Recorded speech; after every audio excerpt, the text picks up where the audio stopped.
YouTube Live, like people are tuning in right now? Is People that? will be able to, we haven't announced it. I'm just doing it sort of randomly last minute, but people will be able to see it. Like our followers will get a notification that we're live. So there Oh, might be okay. people. Okay. And then it'll go right to YouTube and be on YouTube. Yes. Okay. Hello, everyone, and welcome. I am here with Isa Gucciardi, and we've decided to have a kind of spontaneous conversation about the coronavirus. And so we're going to consider some of the issues that arise in a pandemic, particularly in relation to the fear and the panic that can set in, and really how we cope with those challenges from a contemplative perspective. So, hi, Isa. Hi, how you doing? Thank you so much for agreeing to join me so last minute. It was really just yesterday. I texted her and she said, "How about it?" So here we are. So, Isa, let's just get right to the the point. The point, of course, being that we are in this unprecedented time where countries and now states are in lockdown for for completely justified reasons, as a way to control the spread of what could be a really horrible disease, is a horrible disease. So, but of course, the shadow of this kind of a measure is the sort of hoarding mentality, the panic, the fear, and then of course, compounding that, of course, is the lack of techniques and skills that many people have to know how to deal with it, to know how to feel okay. So that's what we want to talk about. So my first question really is just, why is it good? You've been talking about this is the time to practice. This is, it's almost more important to practice in difficult times. So why is it good to practice in difficult times? Well, I mean, I think that many times people come to a spiritual practice when things are not so hard, often just because they're looking for like stress relief or something like that, which of course is important, but it's nothing on the scale of trying to keep yourself steady in on a raft, steady in an ocean of, supercharged emotions all around you. It's one thing when you're you have a stable external environment in which to practice in and to kind of get yourself, on board.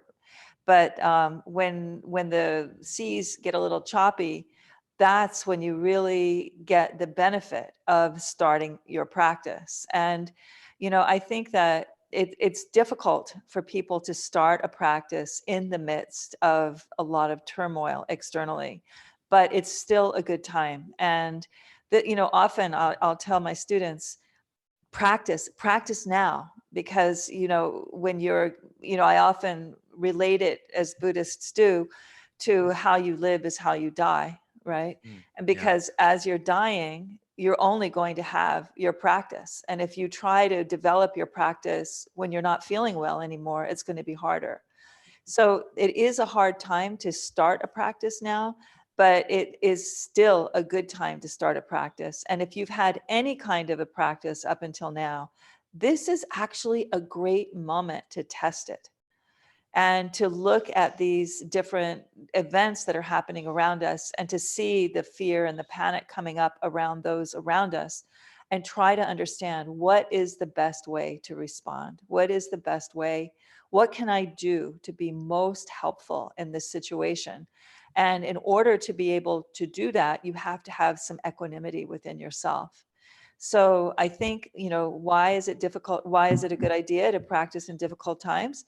To test yourself and to help those around you. Yeah.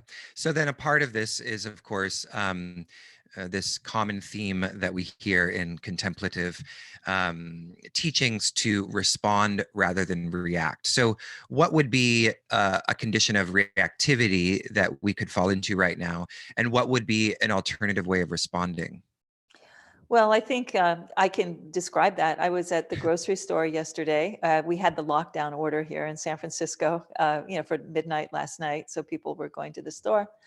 And it was really interesting observing how people were reacting. And there was one woman. So so here's reactivity. Her reaction was every 3 or 4 minutes, we were standing in a line. There was about 60 people in a line down a city block waiting to get Wow. into the store, right?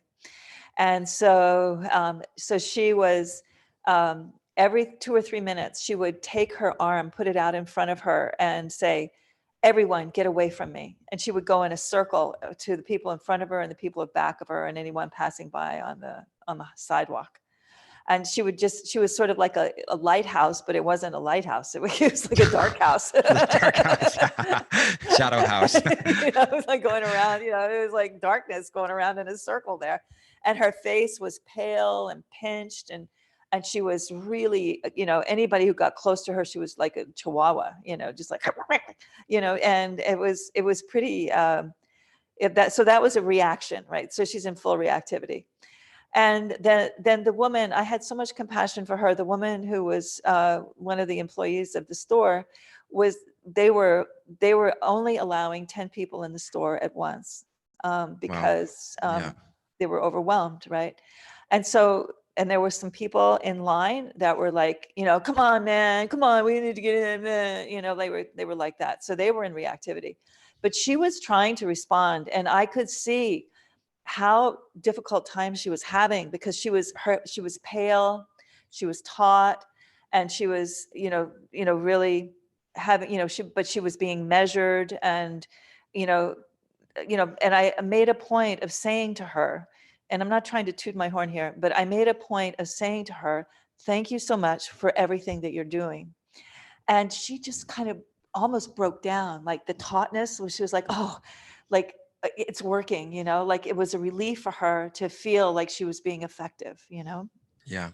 and and and I think that, again, I'm not tooting my own horn or anything like that. I'm doing probably what any one of the listeners here today would have done, which is to appreciate and to have gratitude for someone's effort, right? Yeah. So that's something, that's a response, Yeah. And it was interesting because when I came out, I got my things and I had my basket, and she said, let me walk you to your car. And I was like, sure, you can walk me to my car. That's great. But it was, the reason she wanted to walk me to my car was because she really needed help. She was saying, I feel so vulnerable. Like she saw in me that I saw her, Yeah. and she wanted to talk. She said, I feel so vulnerable. She looked like she was in her late 60s, early 70s, and she was like, I feel really vulnerable. There's all these people here, and I'm having a hard time. And and I said, I think you really need to rest in your good intention. She said, well, I'm trying to be grateful because a lot of people don't have a paycheck right now. And I'm like, and that's a really good thing to do, to rest Yeah. in that gratitude. So I tried, again, I was trying. She was struggling to respond, but she was responding well. And she just needed a little support. And Yeah. so I was responding in a way to try to support her, right? Yeah. And so there's a real contrast here, between our experience together and in the dark house. Yeah. Well, it's like, I think one of the things also you're alluding to is there is part of that reactivity is to kind of segregate oneself and to lose that sense of community. And one thing that I've been observing as well that's really beautiful is and people are posting things on the various social media outlets about someone put up a sign on their building like, if you need someone to bring you any food, like please call my number. So people in their community are stepping up to support each other for someone who can't leave the house for whatever reason because they're a more vulnerable population. And then also a friend of mine, Ryan, yesterday was posting about how, there were 60 people in an online yoga class. Some yoga teacher was offering a free class online. And so those ways in which we respond to the situation by trying to cultivate community and a feeling of support for everyone is feels like one of these ways that we can respond right now. It's so right, Jacob. So right. So let's talk about maybe how and what to practice in difficult times. Specifically right now, Corona season. Obviously we love meditation. Are there any other kind of supplemental practices or any ways of being contemplative at this time that you think are particularly fruitful? Well, I think that one of the things that probably all of us have coming up in our, as we look internally is we are looking at fear. I think that most of us live in a state of fear to one level or another, and Oh we yeah, yeah. manage to distract ourselves. We manage to, maybe find some kind of, sort of a band-aid kind of a practice to kind of just quell the fear a little bit. But in these kinds of times, the rawness of our fear really emerges. And, I mean, the truth is, any of us could die at any moment, right? But we kind of look away from that. Yeah. But when we have this moment where we could die at any moment, much closer to our consciousness, that's a time to really learn about our fear. Yeah. And so, having, of course, having a, being gentle with yourself, if you have a kind of a practice that includes guides or guidance, or a mentor or a deity to call in that compassionate presence as you're trying to work with your fear is very important. Otherwise, you can really get thrown off.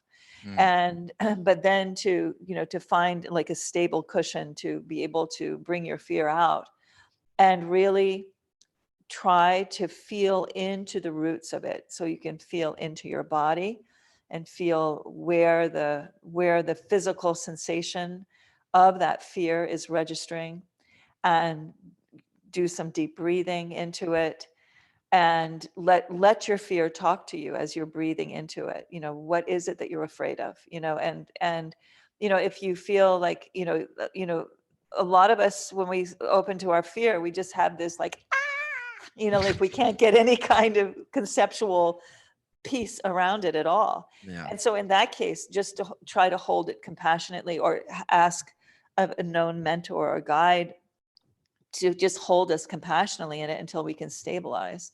That's that's really helpful. It's also really helpful to really consider equanimity again. And this is one of the four immeasurables in Buddhist practice, along with compassion, which we've just speaking about, and loving kindness, what we were just speaking about with the people putting signs in their windows to help others, and empathetic joy, of course, is the fourth.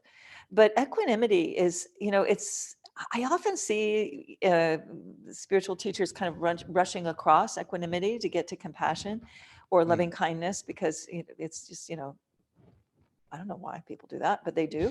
And It's less sexy. I guess so. I mean, they're all complex, but Yeah. I think equanimity is one of the most complex states to try to cultivate, because it requires so much of us. Mm. And we have to truly, when we're bringing equanimity to fear that's emerging, we have this way of practicing. So the fear arises, and then you're looking at, where's the attachment, where's the aversion, and you try to get to the middle. The fear arises again, you get to the you look, okay, where's the aversion, where's the attachment, and you keep trying to get to a place of, of true equanimity, not indifference, not disconnection. You're looking for, how can I be fully present with this thing and non-reactive? And it's very, very powerful practice. And it's a wonderful moment to practice, because all of our filters or our usual distractions are stripped away. And Mm. yet we are not falling over a cliff, or we're not, very close to death on our deathbed. We have a moment to practice. We have an environment where we can practice. And yet this intensity is there. And so our practice can become more powerful, and we can make a lot of strides actually with this kind of an approach. Mm. Yeah, I love that. I love that attention or that focus being placed on equanimity. And and I also really appreciated what you said a bit ago about death, because I see that as being a huge factor, right? This fear of death. And of course, in the yoga tradition, it's one of the kleshas, right? It's one of the kind of the afflictions, is this fear of death. And one could say, I mean, sometimes I say sort of provocatively, or maybe not so provocatively, that yoga is a practice of preparing for death. And you Oh, could yeah. say, you know, all contemplative practices are in some sense that way. And then there's also, you know, it's interesting, right as the it started to get kind of dramatic, you know, in terms of the public response. Last week I went to an off-Broadway show, and it was called We're All Gonna Die, or We're Gonna Die. And it was kind of a one-woman show with music. It wasn't quite a musical, but it had music in it. And the last song that she sang was, the lyrics were like, we are all gonna die, we're all gonna die, and it's gonna be okay. And basically it was this, and she had invited the whole audience to sing this song.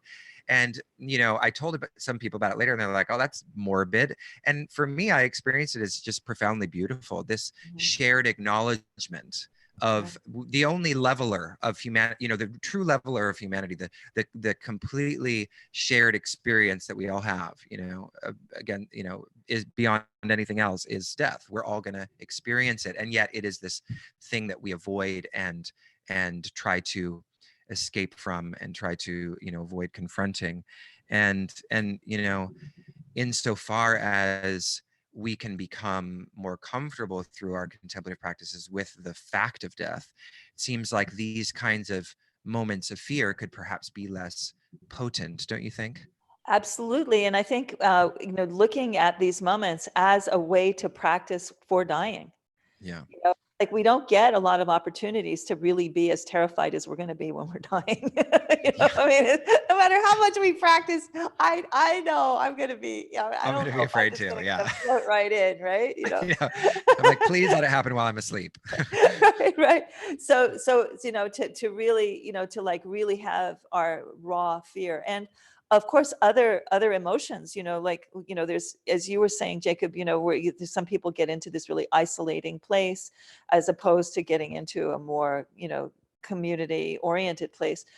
When we have to confront those tendencies, because if our response to fear and to stress is to shut down and to go into isolation, that's our relationship to the universe as we're dying. Mm, yeah. And that's not the relationship that we want to have when we're living or when we're dying, you know. And if we have, it's a natural tendency. I mean, maybe not natural for everyone, but for some people, it's the way they protect, you know. And it's natural to want to protect yourself. But when you're protecting yourself from the beauty of the universe and what it might offer you in a totally new situation as you're dying, that's not the time to protect, right? You know, the time is, you know, the task is to take refuge in your practice, to take refuge in your connection with all of the work that you've done to be connected to compassion, to loving kindness, to do all of the work that you've done to like maintain internal stability, and to, you know, be able to face down any kind of, you know, grasping that you might have at holding on to the way things were, or any kind of aversion to allowing the new experience to emerge. And so, you know, it's just a wonderful time to practice all of this, and you'll be more stable, you know. If for instance, like, God forbid anyone should die from this, you know, if you were to Yeah. contract the illness, if you were to practice now while you're well and bring that practice into your sickness, and you'll recover better. And, you know, and there's a whole thing to talk about in terms of a vibratory field that you create around you, and Yeah. how that can support you. You know, we can talk more about that if you want to. Well, why don't, yeah, let's talk a little bit more about that. And then maybe we can close with, would you be open to sharing a meditation that might help to cultivate that, or just a meditation in general, I think would be nice right now. Sure, sure, sure. Yeah, I'll be happy to do that. Yeah. Okay. So tell us a little more about cultivating this vibratory field of, you know, I don't want to say wellness, because that just sounds a little too um, uh, cookie cutter, Cal- but California. I was gonna, yeah, no, it reminds me of sort of like, you know, pinks and and light blues that you would see on a wellness website. But so yeah, so ways of or just more on that idea of this kind of vibratory field that can support you.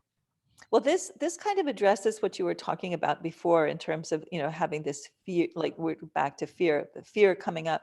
Fear is a particular, when you break it down, it is a particular vibratory rate, right? Right. It has its own energetic signature. And at the heart of all spiritual practice is energy medicine. It is the understanding of fields of energy. And so if you understand, okay, if I'm choosing it is a choice there. I mean, I know there's times where you're absolutely terrified and you feel like you can't choose, but in this situation where it's a slow moving experience moving through the community, you have a choice of where to place your heart and where to place your mind. And the place and in order to be able to place your mind and your heart in a place that is supportive to you and others, you have to recognize that the supportive place has a vibratory field. And so if you're choosing fear, the field is like this, it's kind Yeah, of tight. Hmm. right. And if you're choosing, for instance, equanimity, the field is more like this, right? And if you're choosing compassion, the field is more like this. And if you're choosing loving kindness, the fear is more like that, right? It's difficult to express in words, but it's very clear if you see my hands and you understand the energy they're pointing to, and you really do want to create this field of equanimity, this open, spacious field, so that you have this stability to be able to meet any kind of fear that comes in to your vibratory field. So if you have this field that you're generating and that you're part of and that you're offering as a raft to others, Hmm. like again, you saw in that story that I told you about the woman in the store, she recognized that I was actively cultivating a field of equanimity and compassion standing in that line, and she saw it and she recognized it, right? And she kind of swam over to it. Right. Yeah. And you want to be able to do that for people and for yourself. And then what that does, it creates a counter current against all of this, is what you were saying, is sensationalizing, the potential to sensationalize things, right? It creates a counter current of of of different vibratory field that can help, and you can create more space for the more equanimous field, the more compassionate field, and that neutralizes all of the pandemic fear vibration that is sweeping the it's definitely sweeping the Bay Area. I don't know if it's sweeping New York, but Oh yes. Oh yes. We definitely feel it here. I mean, you yeah. go walk outside and I mean, bars and restaurants are closed. There's not a complete lockdown now, but who knows if and when it will happen. But most people are staying home and not going outside, and there's very few people in the streets. So yeah, it's definitely happening. All right, so we're about 8 minutes away from our 30-minute attempted mark of Okay. completion. So Sure. why don't we, Isa, would you lead us through maybe a 5 to 10 minute meditation? Sure. Happy All to right. do that. Okay, so just letting yourself get settled, feeling your back straight, your feet on the ground or crossed, and if you're on the floor, just feeling your hands in your lap.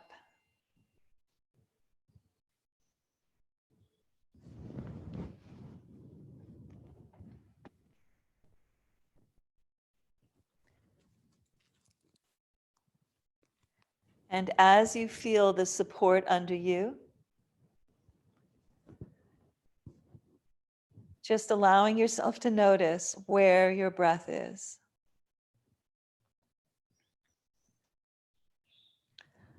Noticing as you breathe in where your breath goes, And noticing as you breathe out where your breath goes.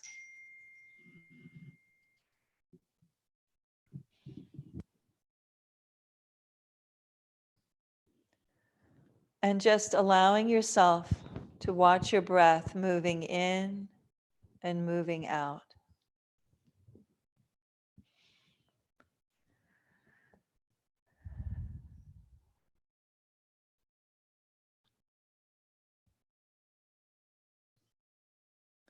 And if any other thoughts should come into your mind, just let them pass through like clouds in the sky. And then just return to your breath.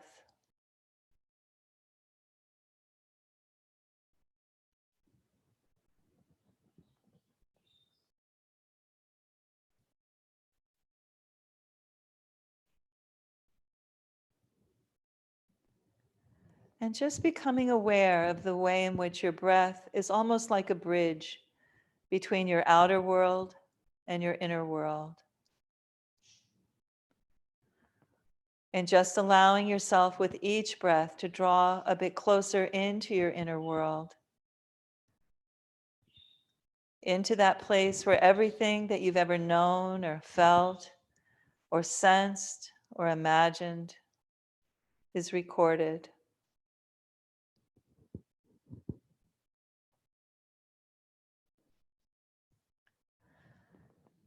And as you come into this place, just allowing yourself to connect with any mentor or teacher or guide who has helped you understand yourself and the universe better. Just letting yourself feel that connection supporting you.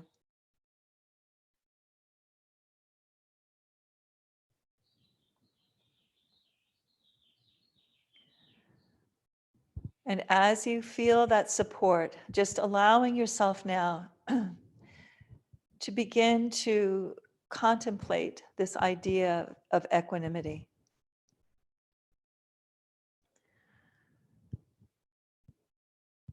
Remembering that equanimity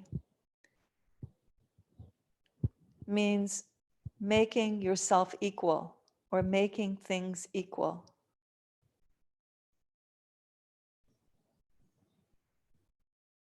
And just allowing yourself to know that when you have equanimity, you feel an engaged connection.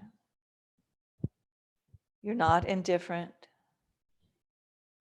You have an engaged impartiality. And just allowing yourself now, as you are focusing on the support that you have with your guide or your mentor, to bring to your mind someone or some situation that you have a lot of affection for or that you care about.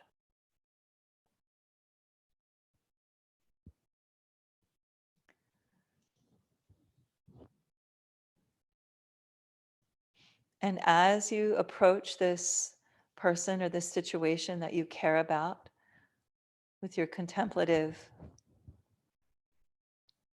focus, just allowing yourself now to try to bring equanimity and engaged impartiality to this situation or to this person.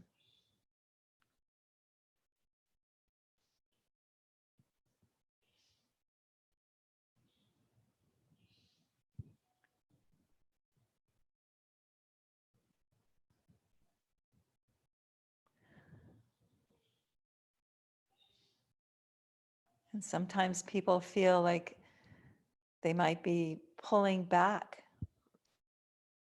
when they try to do this practice with someone they care about. And allow that to be a possibility, that this equanimity might pull you back and actually potentially create even more spaciousness.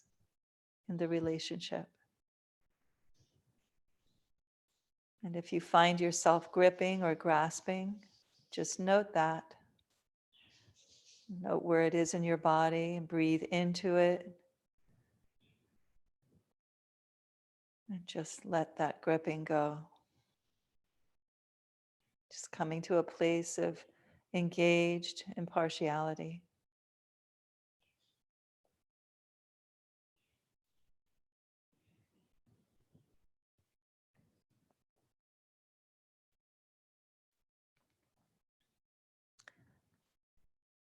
And then when you're ready, just come back to your breath, moving in and moving out again, just resting in your breath.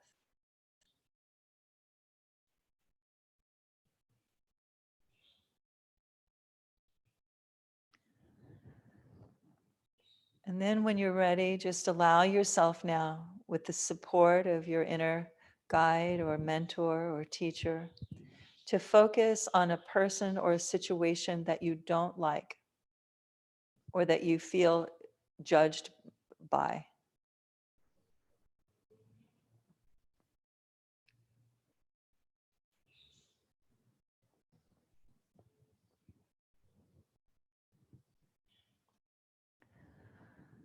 And again, just allowing yourself to focus on this person or on this situation that you don't like, or you feel doesn't like you, perhaps, and try to bring a sense of impartial, engaged neutrality to this person or situation.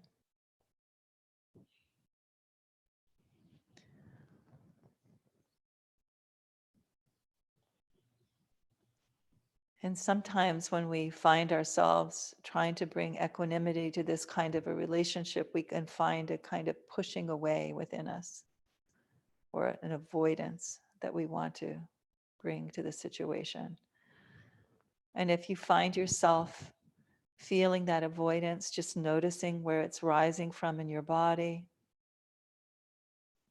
it might feel like a constriction or hardening. And just breathing into that place and breathing out, letting that open, letting a bit of spaciousness come into the relationship. One thing that's helpful to remember as you're trying to bring equanimity to this person or this situation that you may not like is to remember that everyone, like you, wants to be happy.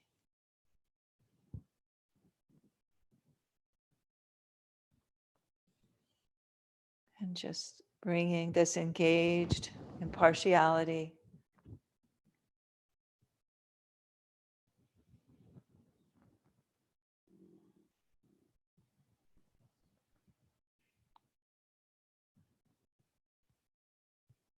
and just allowing yourself now to know you can return to both of these practices, but for now, just returning to your breath.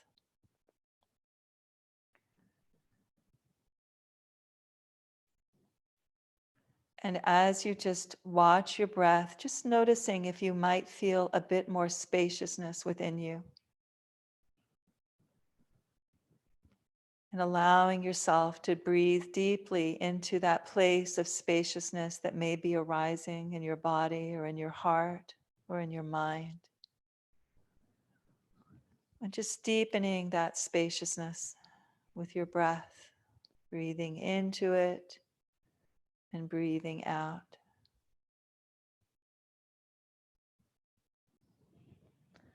And just recognizing as you generate this spaciousness in this way, you are creating a vibratory field that can act as a counterforce to any other energies, such as fear, and just deepening your connection with this field of spaciousness that is infused with this energy of impartiality, engagement, and equanimity.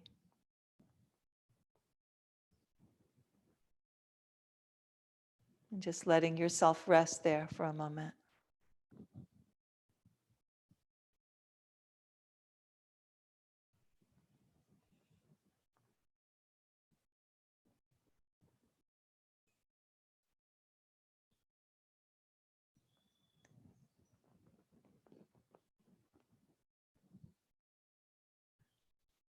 And when you're ready, just allowing yourself to begin to notice the surface under you again. Noticing your breath as it moves out can bring you back out into the room as you follow it. And with each exhale, just coming back a bit closer into the room. And when you're ready, just stretching a bit, opening your eyes, and just letting yourself rest in this field of spaciousness that you've created here. Knowing that you can do this whenever you need the spaciousness. Thank you, Isa. That was perfect. All right. So I think we should just leave it in that calm space, and I'd like to invite everyone who's either tuned in or is listening to look at Isa's other wonderful offerings on her website at sacredstream.org. Is that correct? Right? Yes. Yeah. There's lots of free video and audio content to explore. Of course, with more of Isa's fabulous teachings, as well as teachings from other friends of Sacred Stream on that website. Again, that's sacredstream.org. Thank you so much, Isa, for joining me and having this conversation. Jacob, thank you so much for everything that you do to generate and create and expand consciousness in the world. I can't tell you how much I appreciate it. Thank you for including me.